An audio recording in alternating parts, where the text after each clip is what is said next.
Mr. Game & Watch.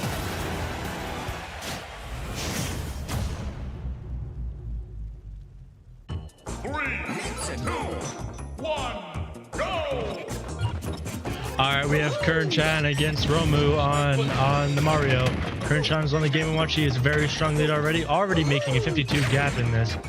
He goes for this early spike, which wouldn't have led to anywhere, but it's a good out of air option. Game & Watch is just completely dominating the airfield, ground field, and off stage. Mario is absolutely struggling here to find his footing, but if he can get some momentum, I'm sure he will be able to get his footing and make some distance. But he is just unfortunately being edge guarded extremely hard by Game & Watch, getting an early quick finish within 40 seconds. He jumps off the stage trying to get Mario to make a mistake, going onto the stage, hitting him with a triple in there, and completely just bouncing him off the stage, where Mario was just unable to tech that due to just lack of reflexes. Game & Watch just showing domination here. Mario finally gets a good decent combo off, hitting 2 hits on. Let's see if he can keep this momentum going. It looks like he is 4 hits now, 7 hits now, or 6, I don't know, 6, maybe 7. Oh, he gets 8 hits off without Game & Watch even touching him, getting the forward smash to finally finish off that stock. He is still lapped in %. Let's see what he can do to bring this back, if he even can. Let's see it, as Game & Watch is just fully still in his field. He misses the gambling move. He goes for it once again, but misses. He wouldn't have gotten the 8 anyways. Game & Watch just now unable to find his own footing, where Mario is in a decent form of domination here, as Mario almost falls for the bait, but sees it and reads it, dashing correctly. He is actually doing pretty good at avoiding the air battles that Game & Watch is so dominant in. Game & Watch still trying to get his shots off, but the Mario just spams just good enough to get out of it, and then he reads the normal get up and forward smashes for the finish. The stocks are now even, but Mario is still at a very large disadvantage, being 100% down, 120% down. All it takes is that's also what it could take, and Ram loses the round.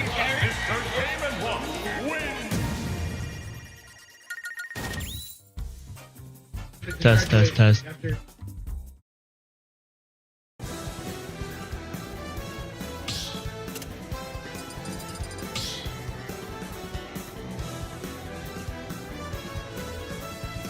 Stop battle, Mr. Game & Watch. Enderman.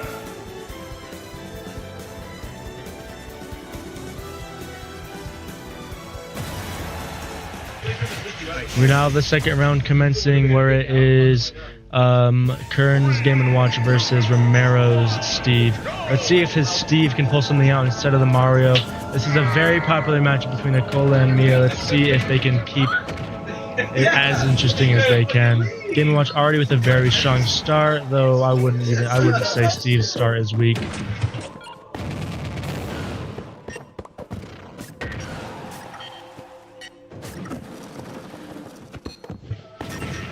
They're about even here, as Game & Watch is still showing some domination, though Steve is definitely doing better on this than his Mario pick.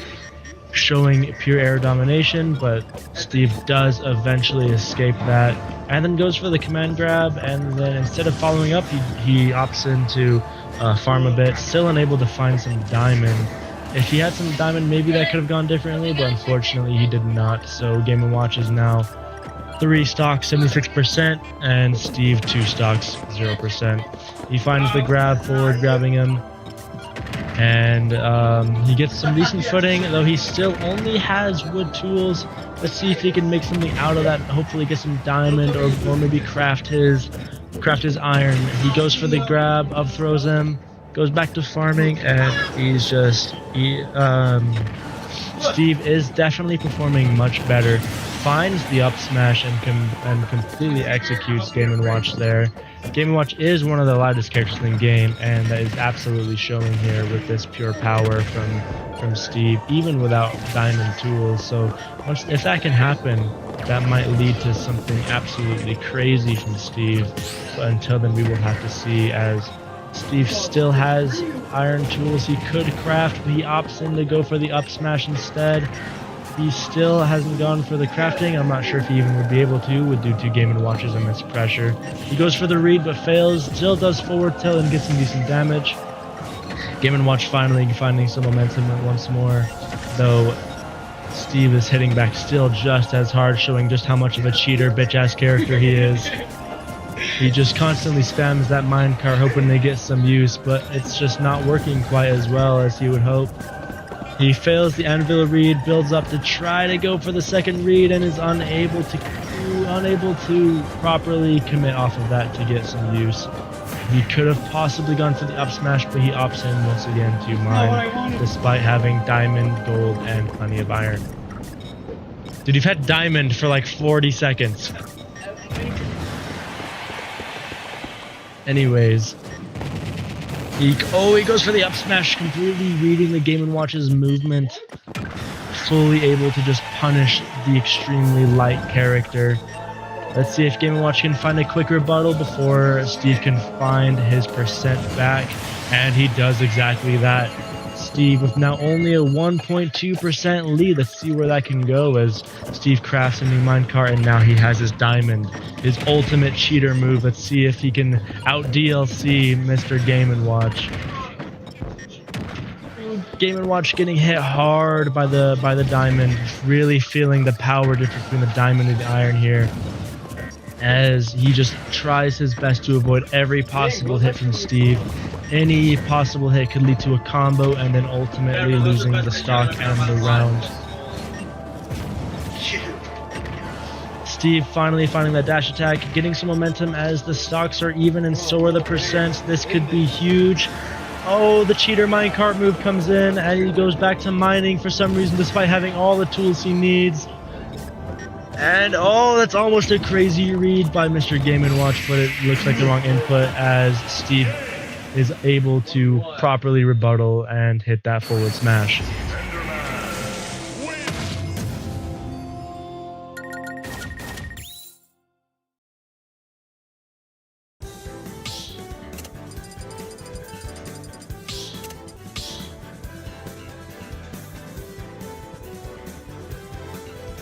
Start the battle, Mr. Game & Watch. Enderman.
Once more, we have the exact same matchup between the Steve and the Game & Watch. Game & Watch already finding some very strong quick momentum as Steve unfortunately SDs through the Game & Watch minor edge guarding. And let's see if Steve can find any kind of footing, maybe craft some materials. Let's see what happens. He SDs with the poor anvil, not knowing how far the stage was from him, as Game & Watch shows some unsportsmanlike behavior. We do not condone that here, but I understand, because Steve's a really annoying character, even though Game & Watch is still also an annoying character, but that's anyways. Anyways, Burger King's very good. Actually, I fucking hate Burger King. Oh, Steve goes for the read. Unfortunately, does not make anything of it. As Game & Watch does punish, and then I didn't even know that was the thing you could do in the game. And let's see if Game & Watch can finally be punished and get a stock taken from him. At this rate, Steve needs to find good footing.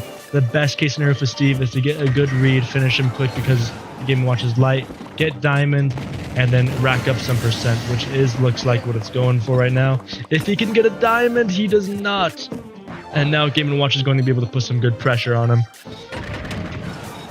Even unable to craft something as simple as gold, he's just being completely guarded by Game & Watch. He finally crafts some tools, but let's see if it'll even be nearly enough, as it's not even diamond, and he is on his last stock, even though Game & Watch only 20%, as he finds the read and punishes accordingly.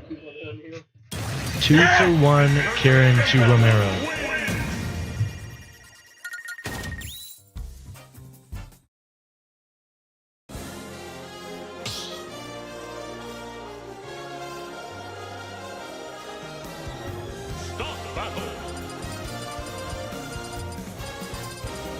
Enderman. Mr. Game & Watch. Wait.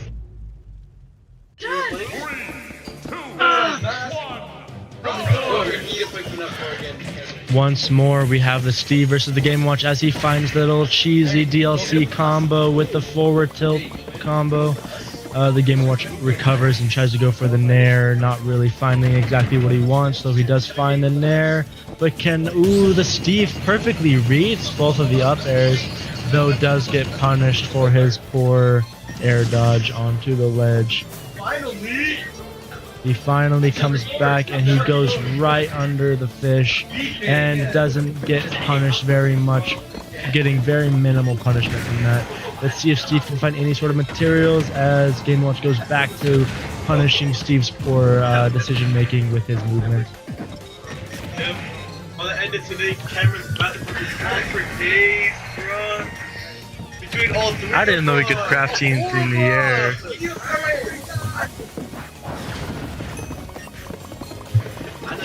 Steve finds the diamond and gold. He's assumingly waiting for Steve's stock to lose. He'll deal with the gold for now. He does not die yet because Steve's not horribly light as a character, especially in comparison to Game & Watch. He finds the grab somehow, possibly reading, or maybe it was a bit of luck, who knows. He goes for the potential read and it fails as Game & Watch's most DLC move. It just completely dominates that. And he hits the exact same DLC ass move once again. Let's see if Game & Watch can find some proper momentum here, even though Steve does have diamond. Oh, he punches for the grab. Let's see what he can make out of this. He does not do it correctly as Steve DIs in the better direction. He punishes for the poor up smash, hits a 9, and Steve runs into that for some reason. I didn't even know it lasted that long, but you just learn things all the time about this game. Wow, that's just insane. Who would have thought that could happen? And just like that, Steve's diamond is gone. And Game & Watch is still up 3 stocks, punishing Steve constantly, unable to find his footing, and somehow the light Game & Watch survives such a strong, powerful attack, eventually getting punished for his naked up air or neutral air. He tries to watch for the recovery, but does not make it, unfortunately. Game & Watch just edge guarding as per usual, trying to find those nairs into up airs, potentially his up B. Let's see what he can do with this fight. Maybe Steve can find a decent combo and keep this going. He unfortunately is unable to keep that momentum going. He parries that very, very well. He keeps going for it until he eventually steps back and uses his side B to try to get out of that, as Game & Watch is just constantly putting pressure, potentially killing Steve, but he survives. Let's see if Steve can survive the insane edge guarding of Game & Watch, which he does. Let's see if what can be made out of this. Game & Watch just needs one simple attack and it will kill Steve. And Steve, he needs to craft his diamond. He gets a dash attack, and Steve is still alive at 170%. Let's see, we can make of this, and he walks right into it as he mashes his button and survives, and then eventually does lose the set 3-1, unfortunately for him.